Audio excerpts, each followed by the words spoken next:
Honorable Dr. Matthew Opoku Prempeh, working together with Dr.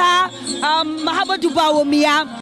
It's a perfect plan. But definitely, elections are won at the polling station. It's a lot of work, hard work. So we can't sit in our offices assuming that the good people of Ghana are going to vote for us because we want to do something extraordinary. I mean, usually we've signed up ourselves that NPP will come ATS, NDC, ADS. So if we want to do something extraordinary, break the cycle, then we've got to work hard. Thank you. The future is really bright. Thank you. Thank you very much, TV3, for the opportunity. Thank you as well. That's Barbara is a former Member of Parliament for Cape Coast and a former Deputy Education Minister. Dr. Kingsley Nyako is also joined us. Let's pick his thoughts briefly. Doc, how confident are you that after today, the work has been done, say, 70%, and there is little left for you to do in terms of being able to go to house, which has been the message all across? I wouldn't say that there is little left to be done. None of the speakers did say that. We are confident, but we're also cautious. We know that what we have done between 2017 to now, we will be able to win the election, but we still have to work so hard. We've been told to go out there, house to house, and put forward our record, track record, the thing that we have done.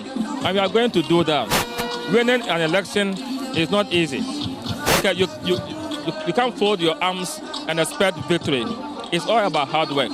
Even though I can say that we have done more than what the LDC did, we still have to fight. We still have to work so hard. We need to convince the electorate, especially when we find ourselves in difficult economic environment. That is not akin to this country. It is global. Every country is feeling the pinch of what happened in 2019, the COVID-19, and the war between Russia and Ukraine. These two events are having negative effects on every economy. What do you think will be the biggest inhibition for you as a party going into this election? For me, I would say that it is lethargy. Okay, it is complacency.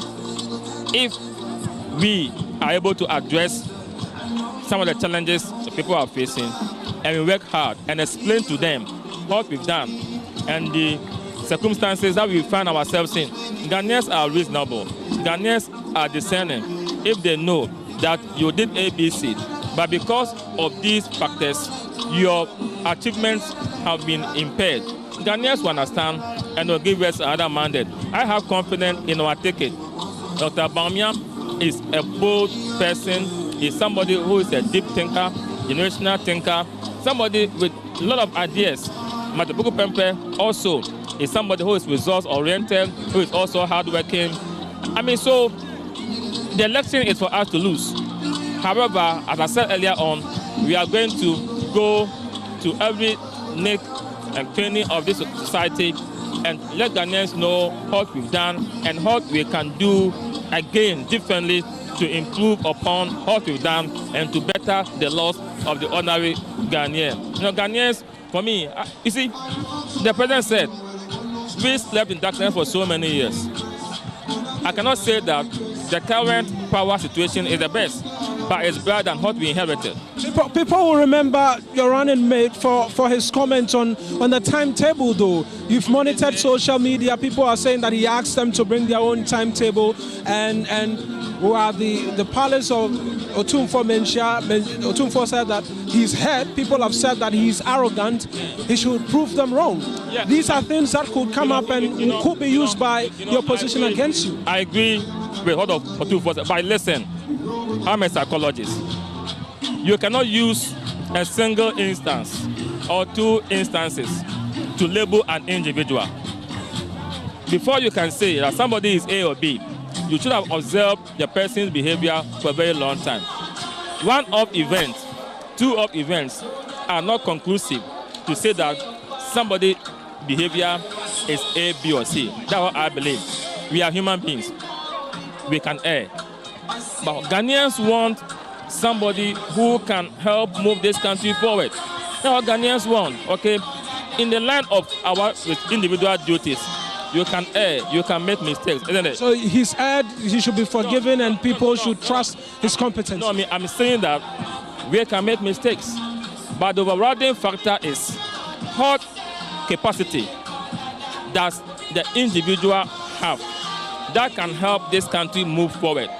I'm called Kingsley Nyako. I cannot say that I'm a complete individual. I have my weaknesses, isn't it? The same as you have your weaknesses. But I've been telling people that in any situation, when you're dealing with human beings, in any group or office or organization, look for the strength in people. As for weaknesses, we have them. We all have them. But look for the unique strength in individuals. Capitalize on those strengths and find a way to minimize the negative. That is how we can succeed. And for me, I believe that one. This has been a very successful program. I saw the enthusiasm, the euphoria. I saw the organic nature of the support. This is genuine. And if all of us decide to put our shoulders to the plow and work so hard, victory will be ours on December 7, 2024. Doc, I appreciate that you could speak to us. Thank you very much. And that's Dr. Kingsley Nyako, the Kwadaso Member of Parliament. Dr. Free, I'm back to you again. Yes. You've been here, you saw the crowd. The NPP chose a very different route in deciding to outdoor their running mates, whereas the NDC decided to go indoors. They opted for a rally. You've seen the crowd. Would you say people came in the numbers that you'd expect, such that you cannot be able to pass and move freely like we were seeing at some point in time at this particular place? Well, thank you. Mostly I don't come to these program events, so I might not measure at least to know whether this was higher or what than previous ones. So what I would say is that, but when you look at the faces, when you look at the enthusiasm, when you look at the feeling, how people were so happy, how people were overjoyous, at least the euphoria here was something that shows that they are happy. And that is what I can. But looking at the spaces, at least there were a lot of people that came here. And I think it was something that they were in a expectant mood. Because I think comparing the NDC and the NPP about how they outdoor their running mate. This one is different because of, the cultural system and also the timing aspect and also the crowd, because I don't know where in Kumasi where you can accommodate these crowd. Yes, the large numbers. So I think it was okay here for them to use this venue, because they were supposed to go to the palace to see the Otunfo for, yes, they have to introduce, because you cannot introduce anyone before you come to introduce them to the people. So that is what brought in some of them. So there was some delay because of your platform. I was privy, at least I was here with you people, and that is what I relate to. Yes. Let's wrap up the conversation on the vote expectancy and whether or not the presence of Dr. Matthew Opoku Prempeh will be able to do the magic in the Ashanti region. He's mentioned 85%. We know that in the 2020 elections, there has been, or since 2000, there's been a steady decline of some sort in terms of the Ashanti region's national share of the NPP's votes. We saw in 2020 the new Edubiasi seat as well went to the NDC. There's a general admission that some work needs to be done. Between now and December 7, how do you reckon the NPP does this, and how does NAPO help them in being able to do this? I think I've said this on a certain platform that even NAPO don't know how he cleared the tax that is ahead, because the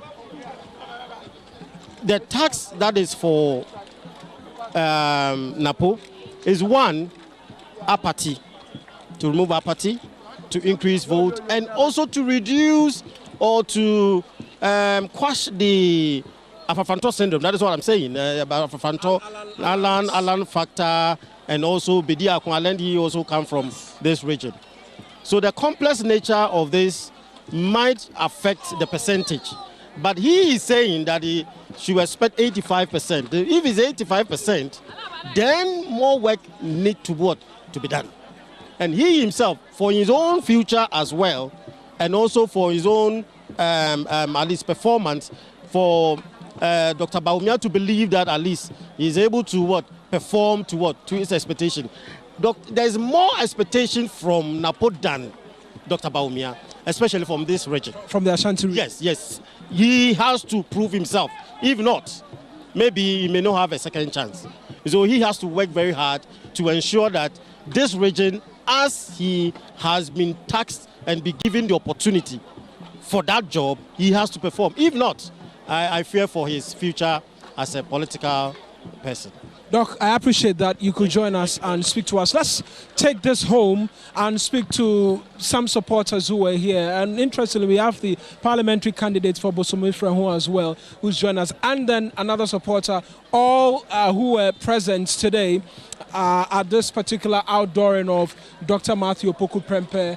Let's find out just briefly what their takeaways are from this particular engagement, and whether they leave this place energized to go and do the work to ensure that the Ashanti region comes out tops and provides 85% of the vote. I am shocked and surprised at the numbers I saw here.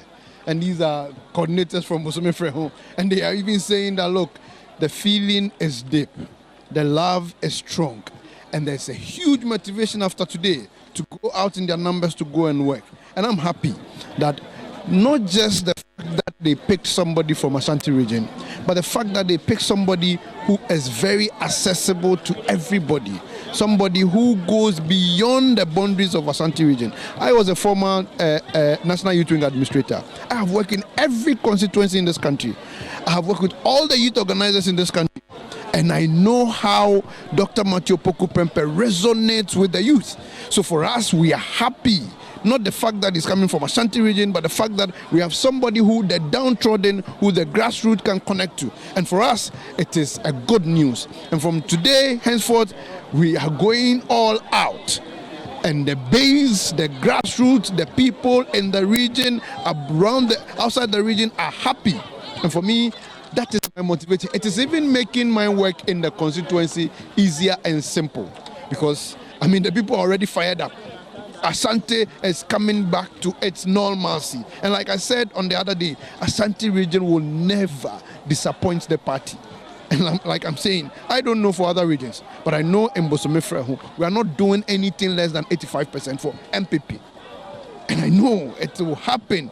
The work is done. And even the selection of the running mate has added a lot of energy to the work that is going to be done. So I'm happy. And I thank Dr. Mahmoud Bawumia for choosing Dr. Matthew Opoku Prempeh. And I thank everybody within the party for coming out strong to respond to the choice that have been made. And we are happy. We know, inshallah, come December 7th, we would bring another energized president and energized vice president, youthful enough to understand the Gen Zs, not the old ones who cannot connect with us. Youthful enough, and you saw it on the stage. These are young men, flesh, blood. These are people who are active, and the youth, the Gen Zs, easily connect, and we are happy. Thank you very much. Right, thank you very much. Let me just try and end it all with you as well. Are you feeling the same? Which constituency are you voting in? And what can you say has been your takeaways from today? Thank you very much, my brother. I'm from Achuma constituency, precisely. In fact, today I'm really, really overwhelmed. In fact, looking at the people that we can see today. In fact, today is Tuesday. A working day, and honestly I'm really amazed, and I know that all that has happened today is just by the grace of God, and I know definitely NPP is going to break the 8.